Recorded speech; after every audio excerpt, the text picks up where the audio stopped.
बिस्मिल्लाहिर्रहमानिर्रहीम, अस्सलाम वालेकुम। एवन टीवी के साथ मैं हूं अदीब मुमताज। नजर डालेंगे हेडलाइंस पर। आसिफ जरदारी पर संगीन इल्जाम का केस, शेख रशीद की जमानत की दरखास्त मुस्तरद। इस्लामाबाद की जुडिशल मजिस्ट्रेट उमर शबीर ने महफूज फैसला सुना दिया। शेख रशीद जुडिशल रिमांड पर जेल में रहेंगे। शेख रशीद के वकील का अदालती फैसले के खिलाफ अपील करने का ऐलान। साबिक सदर परवेज मुशर्रफ की नमाज जनाजा कराची मलिक कैंट में अदा। Chairman joint chief general Sahib Shamshad Mirza की शिरकत। परवेज मुशर्रफ की नमाज जनाजा में साबिक फौजी अफसरान भी शरीक हुए।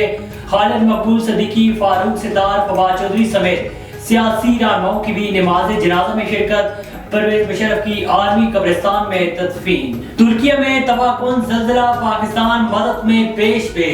डॉक्टर्स रेस्क्यू टीमें इमदाद सामान लेकर 2 जहाज तुर्किया पहुंच गए। लाहौर से एक और जहाज सामान लेकर रवाना, 4था जहाज कल जाएगा। आर्मी चीफ की हदायत पर पाक फौज की टीम भी तुर्किया रवाना। हुकूमत का ज़ल्ज़ला मुतासरीन के लिए रिलीफ फंड कायम करने का फैसला। वफाकी काबीना ने अपनी 1 माह की तनख्वाह अतिया कर दी। तुर्किया और शाम में हौलनाक ज़ल्ज़ला, अमवात 5800 हो गई। तुर्किया में 3400 अफराद जहाँ भाग हुए, 20,500 जख्मी। ज़ल्ज़ले के बाद हर तरफ तबाही के दर्दनाक मनाज़िर। बदतरीन ज़ल्ज़ले से 6000 इमारतें मलबे हो गई।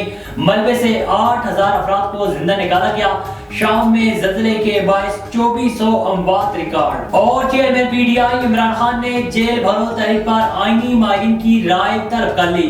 माहिरीन की राय की रोशनी में लायामल तरतीब दिया जाएगा।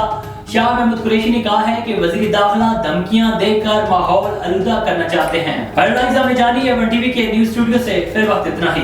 मज़ीद खबरों और अपडेट्स के लिए देखते रहिए एवन टीवी। A1 TV, सब पे नजर, अंदर की खबर।